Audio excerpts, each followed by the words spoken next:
Hello students, स्वागत है आपका आपके प्यार से YouTube channel GK underline study में। तो आज हम फाइनली आपके लिए इंटरमीडिएट सेंटअप एग्जामिनेशन 2022 के लिए फिजिक्स के क्वेश्चन पेपर का सॉल्यूशन लेकर आ चुके हैं। इसमें हम आपको सारा सब्जेक्टिव क्वेश्चन क्लियर कराने वाले हैं जो आपको कहीं और देखने को नहीं मिलेगा। तो सारा सब्जेक्टिव क्वेश्चन को इस वीडियो में क्लियर करेंगे और आपको सभी क्वेश्चन को अच्छे तरीके से देखना है। ये सभी प्रश्न आपके मेन पेपर में छपने वाला है और आप उसे अच्छे तरीके से बनाकर भी आइएगा। तो चलिए शुरू करते हैं बिना समय को गवाए। लेकिन आपसे छोटा सा रिक्वेस्ट है, अगर चैनल पर आप पहली बार आए तो चैनल को सब्सक्राइब कर लीजिए, क्योंकि इस तरह का कंटेंट आपको इस चैनल पर मिलता है और मिलता रहेगा। तो चलिए शुरू करते हैं।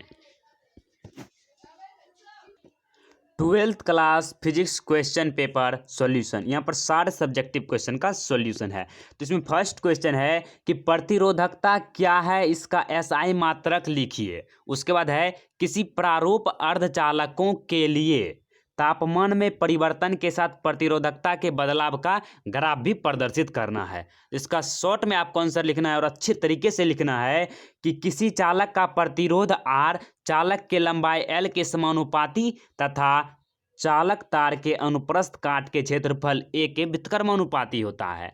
अर्थात आप लिख सकते हैं कि किसी चालक का जो प्रतिरोध R है वह लंबाई के समानुपाती होता है और उसके क्षेत्रफल के व्युत्क्रमानुपाती होता है। इस भाषा को यहाँ पर आपको संकेत में लिख देना है। उसके बाद ये जो है यहाँ पर इसे कांस्टेंट के रूप में आप लिख सकते हैं। इस समानुपाती चिन्ह को हटाने के लिए आप एक कांस्टेंट या नियतांक लिख सकते हैं जो कि होगा प्रतिरोधकता रो। तो इसे आप इस प्रकार से लिख सकते हैं कि R जो है वह हो जाएगा equal to rho L upon A। ये जो है आपका रेजिस्टेंस का फार्मूला हो गया और इसमें जो है R ये प्रतिरोधकता आप है। तो इसमें प्रतिरोधकता को आप यहाँ से निकाल सकते हैं।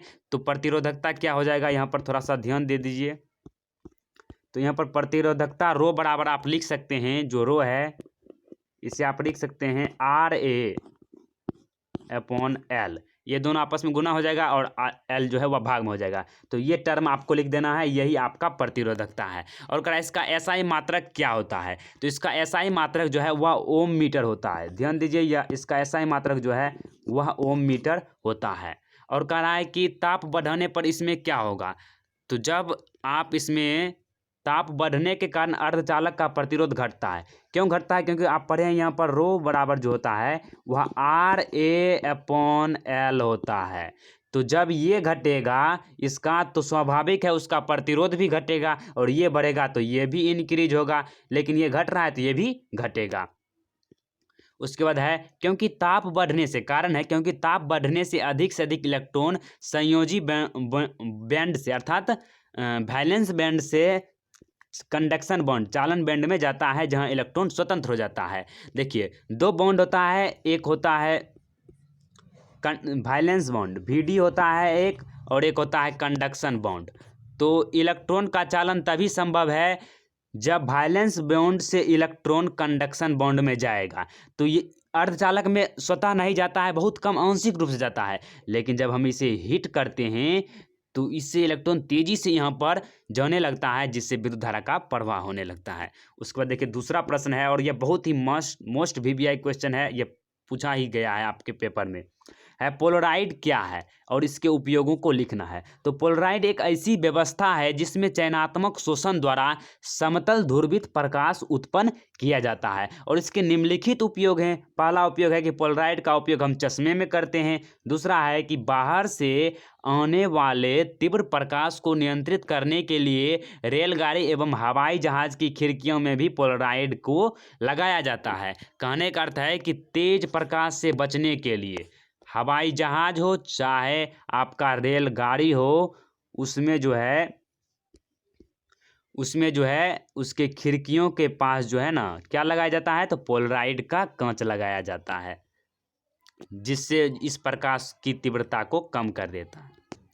उसके बाद है कूलम्ब के नियम की सीमाएं लिखिए, अर्थात उसकी कितनी सीमाएं हैं, उसका लिमिट क्या है, उसको आपको लिखना है। तो कूलम्ब के नियम की जो है सीमाएं निम्नलिखित है। उसका जो लिमिट है वह कुछ निश्चित बिंदुओं पर ही निर्भर करती है। जैसे हो गया यह केवल बिंदु आवेश के लिए सत्य होता है, अर्थात यह पॉइंट चार्ज के लिए जो है ना, यह पॉइंट चार्ज के लिए ही सिर्फ मान्य होता है। ये आप इस तरह से आप बोल सकते हैं, या पॉइंट चार्ज के लिए मान्य होता है, और दूसरा पॉइंट यह स्थिर आवेश के लिए लागू होता है, अर्थात रेस्ट चार्ज के लिए इसे आप कूलम नियम लगा सकते हैं, जब दो चार्ज जो है वह रेस्ट में रहेगा। फिर यह नियम 10 से 15 मीटर से कम दूरी के लिए लागू नहीं होता है, इससे कम दूरी पर जो है यह लागू नहीं होता है यह नियम। और यह एक फंडामेंटल लॉ है, ये भी आप बोल सकते हैं। और कूलम का नियम क्या है ये भी आगे बताएंगे, क्योंकि ये भी प्रश्न पूछा गया है। 4 नंबर का क्वेश्चन है कि लेजर किरणें के किन्हीं 4 मुख्य विशेषताओं को बताइए।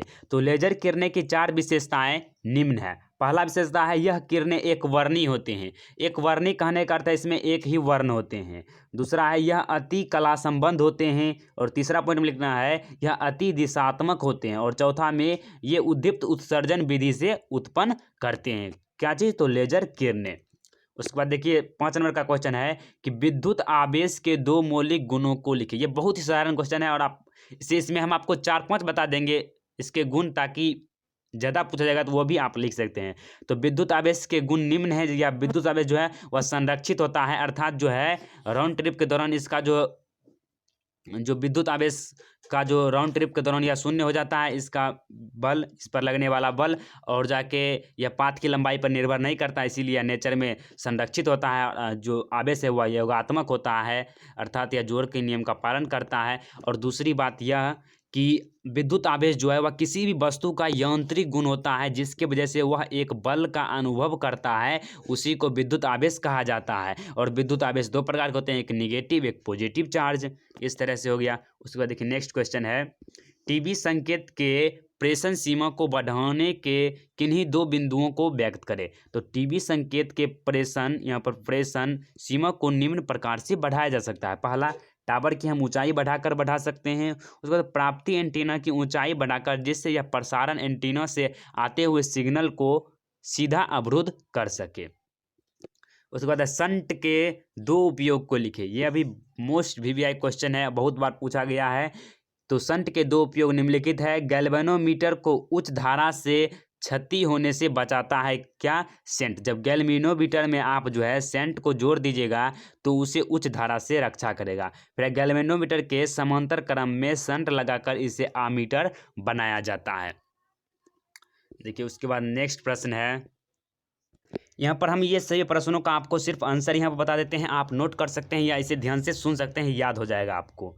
है विद्युत फ्लक्स से आप क्या समझते हैं, इसका मात्रक एवं बीमा लिखे। तो विद्युत फ्लक्स क्या है? तो विद्युत फ्लक्स को आप इस तरह से समझ सकते हैं कि अधि विद्युत बल रेखाएं, जिसे आप इलेक्ट्रिक फील्ड लाइन कहते हैं, तो विद्युत बल रेखाएं अगर किसी अनुप्रस्थ काट के क्षेत्रफल से गुजरती है या प्रवाह होती है तो उसे विद्युत फ्लक्स कहते हैं। ये हो गया आपका भाषा वाला परिभाषा। दूसरा यह भी लिख सकते हैं आप कि यह देखिए, पहले जो विद्युत फ्लक्स होता है उसे फाइ